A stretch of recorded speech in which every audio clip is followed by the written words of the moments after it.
لە دوای گرژەکانی سووریا و ڕۆژاوای کوردستان ئێستا وەکو لە بەشێک لە ناوەندەکانی لە کۆڵینەوە باسەکرێن مەترسی سەرهەڵدانەوەی داعش هەیە و عێراق هەموو ئامادەکاریی کردووە بۆ ڕێگریکردن لێی. بڕیاریشە ئەمریکا 7,000 چەکداری زیندانیکراوی داعش بێنێتە عێراق. اینجا لەبارەی ئاڵنگاریەکانی کە ڕوبەڕووی عێراق و ناوچەکە بێتەوە بەڕێز جۆزێف ڤۆتێل فەرماندەی پێشووی سێنتکۆمی ئەمریکا لەگەڵمانەیە. ئەم کاتت باش بەڕێز جۆزێف، ئەمەوێ بزانم هەر بەڕاستی ئایا مەترسی سەرهەڵدانەوەی داعش هەیە؟ دەستپێکێدا ڕۆژ باش بووە. ئەس کێفخۆشم کوجارەکادن لەگەڵ وەمە. بەلێ ئەس باوەرم دەرفەتێک ji بۆ داعشێ هەیە کو بەهێزتر ببە.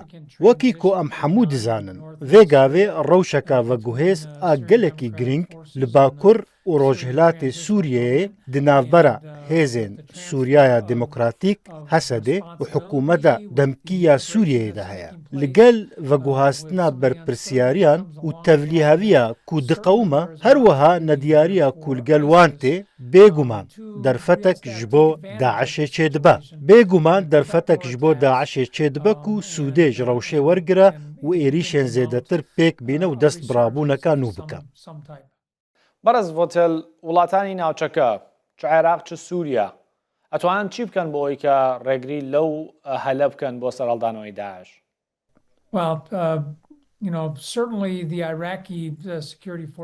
بێگومان هێزên ئەولەهیەیەن عێراقê شیانên gelekî baş pêşxistine û peywendiyeka wan a bihêz li gel hevpeymanan heye ku Amerîka jî li xwe digire.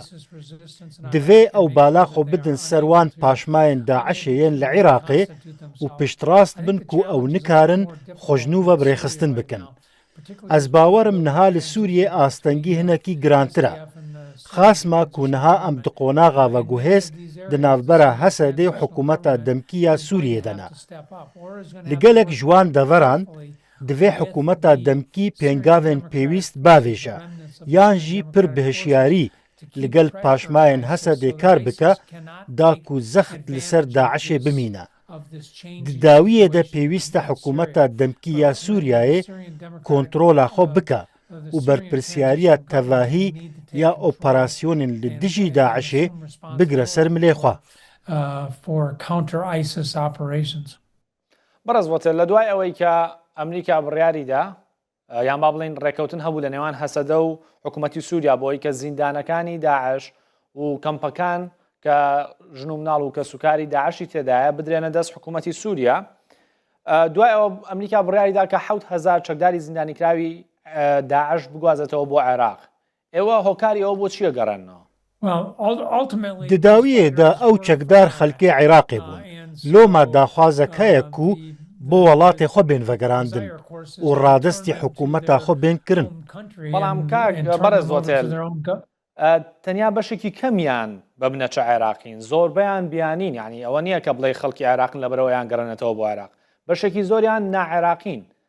بەڵام لەگەڵەوەشدا لە دوای ئەوەی کە بڕیاردرا زیندانی کراوەکان و چەکدارەکان با بڵێن وەکو زیندانی بخرێنە ژێر کۆنتڕۆڵی حکوومەتی سووریا، ئەمریکا ئەو بڕیارەی داوە. ئەو هۆکاری ئەو بڕیارە چییە؟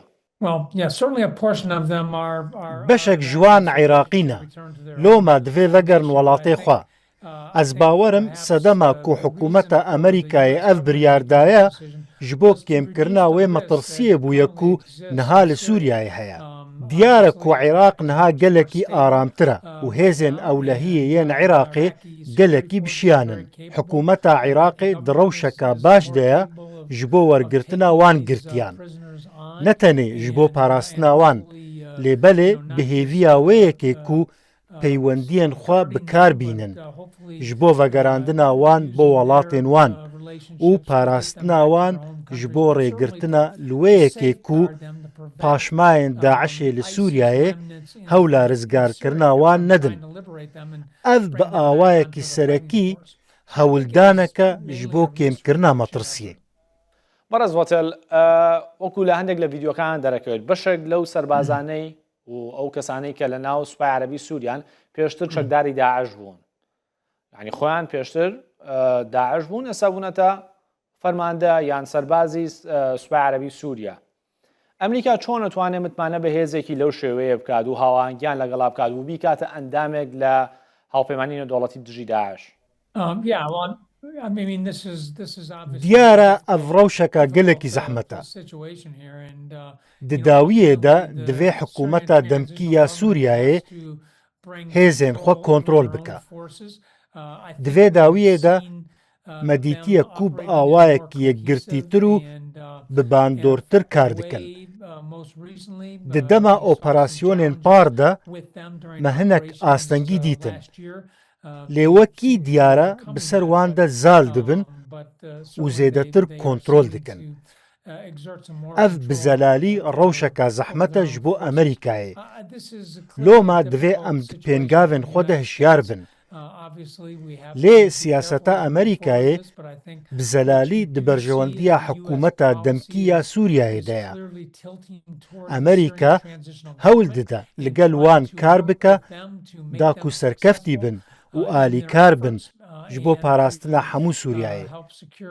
Ev tê wê wateyê ku divê Amerîka di wê rewşa dijwar de kar bike ji bo piştrastbûna ji wê yekê ku ew hêz bi pîşeyî û bi xurtî dimîne. بەڕێز ڤۆتێل وەکو ئێوە خوێندنەوەتان بۆ هێزەکانی عێراقەیە با بێنە سەر بابەتی عێراق. وەکو خوێندنەوەتان بۆ هێزەکانی عێراق ئایا ئەوەندە ئامادەییان هەیە کە بتوانن ڕێگری لەسەر هەڵدانەوەی داعش بکەن؟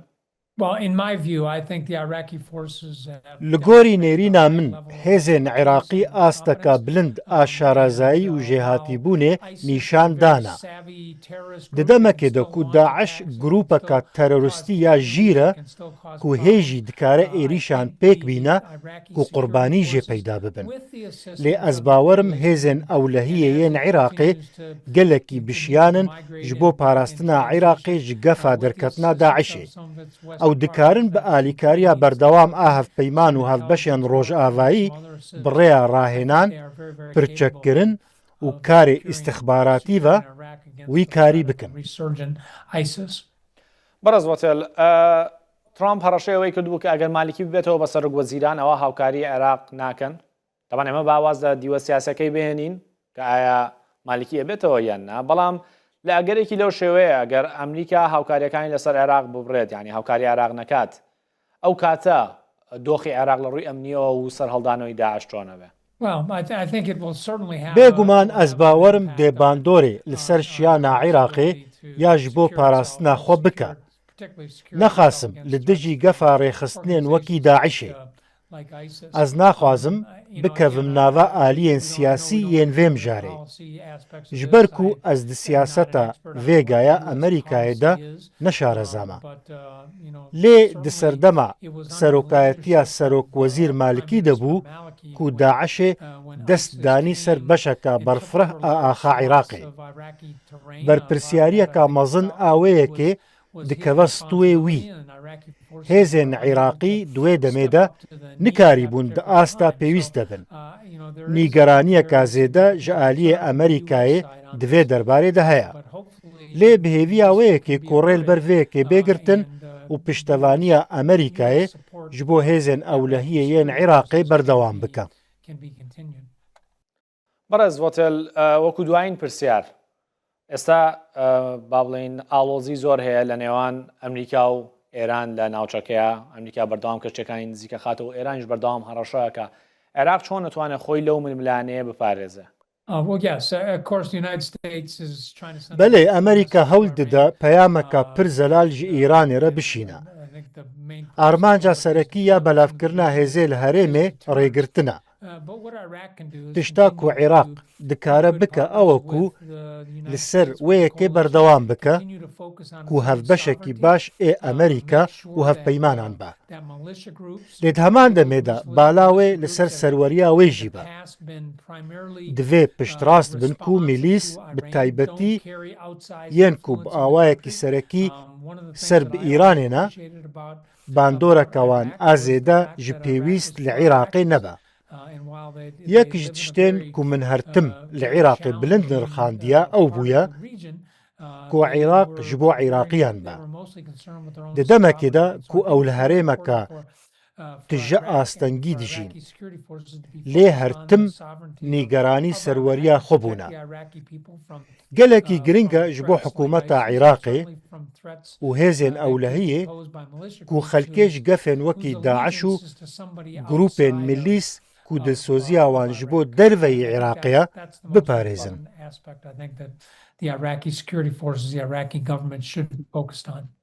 زۆر سپاس بەڕێز جۆزێف ڤۆتێل فەرماندەی پێشووی سنتکۆمی ئەمریکا لەگەڵمان بووی. زۆر سپاس. کێفخۆش بووم لەگەڵ وە بووم.